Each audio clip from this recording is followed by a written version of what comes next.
नमस्कार, मैं हूं अंकुर और आप देख रहे हैं सत्यहिंदी.com। आइए एक नजर डालते हैं अब तक की सुर्खियों पर।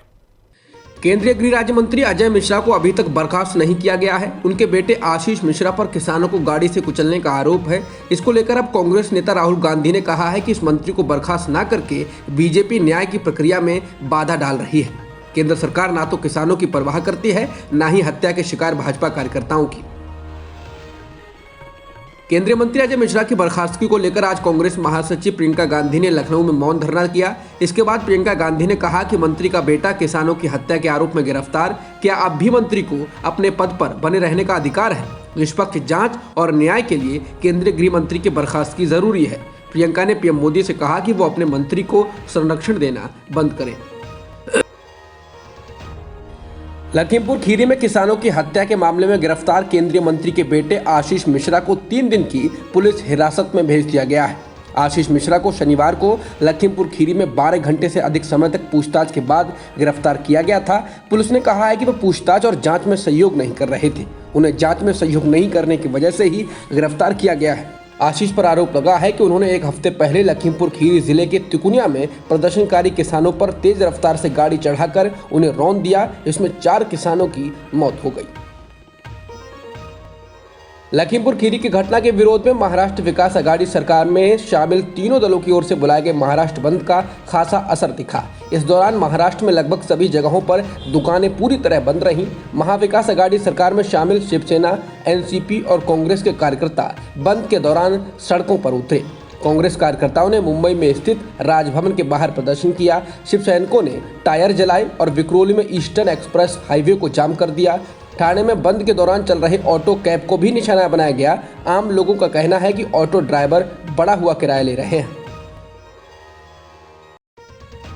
लखीमपुर घटना और किसानों को लेकर वरुण गांधी के बयानों का शिवसेना ने समर्थन किया और केवल समर्थन ही नहीं, शिवसेना ने यह भी कहा कि सभी किसान संगठनों को वरुण के रुख की सराहना करते हुए प्रस्ताव पारित करना चाहिए। शिवसेना ने अपने मुखपत्र सामना में पूछा है कि क्या बाकी सांसदों का खून ठंडा पड़ गया है। शिवसेना ने कहा कि वरुण गांधी ने बगैर किसी नतीजे के बारे में सोचे समझे राजनीतिक साहस दिखाया और किसानों की हत्या की निंदा की है।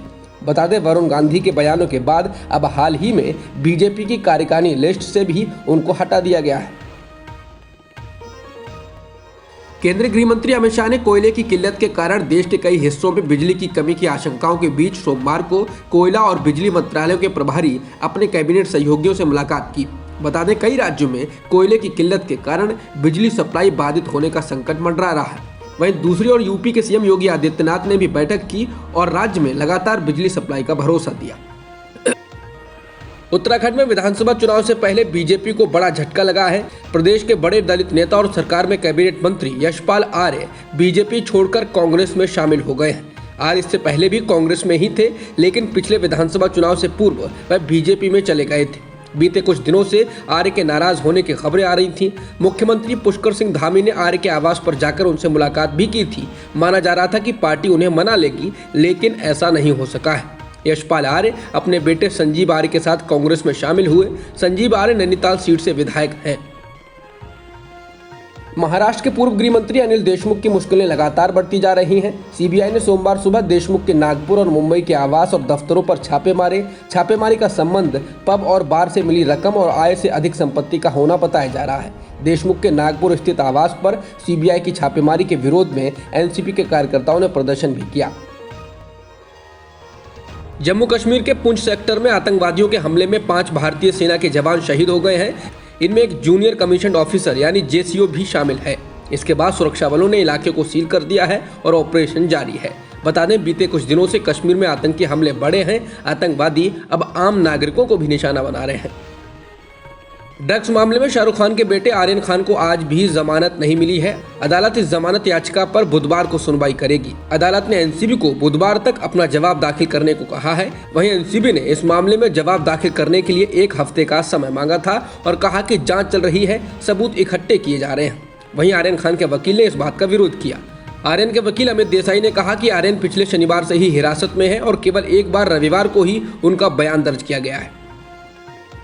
भारतीय फिल्म इंडस्ट्री के सुपरस्टार अमिताभ बच्चन ने अब एक पान मसाला ब्रांड के साथ अपना कॉन्ट्रैक्ट खत्म कर दिया है और पैसा भी लौटा दिया है।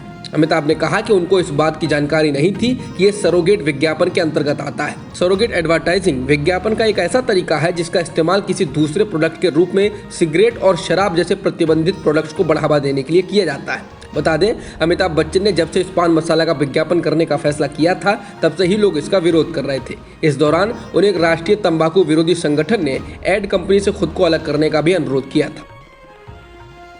इस साल का अर्थशास्त्र के लिए नोबेल पुरस्कार डेविड कार्ड, जोशुआ एंगरेस्ट और गिडो इम्बोस को दिया गया है। इसकी घोषणा नोबेल प्राइज देने वाली संस्था ने कर दी है। इस पुरस्कार का एक हिस्सा डेविड कार्ड को मिलेगा और दूसरा हिस्सा जोशुआ एंगरेस्ट और गिडो इम्बोस साझा करेंगे। आईपीएल में आज एलिमिनेटर मुकाबला रॉयल चैलेंजर्स बेंगलुरु और कोलकाता नाइट राइडर्स के बीच खेला जा रहा है। शारजाह क्रिकेट स्टेडियम में खेले जा रहे इस मैच में विराट कोहली ने टॉस जीतकर पहले बल्लेबाजी करने का फैसला किया है। इस मैच की विजेता टीम दिल्ली के खिलाफ दूसरा क्वालिफायर खेलेगी, वहीं हारने वाली टीम का सफर आज खत्म हो जाएगा। अब तक की खबरों में इतना ही। बाकी खबरों के लिए बने रहिए सत्यहिंदी.com के साथ। सत्य हिंदी का ऐप डाउनलोड करें गूगल प्ले स्टोर पर।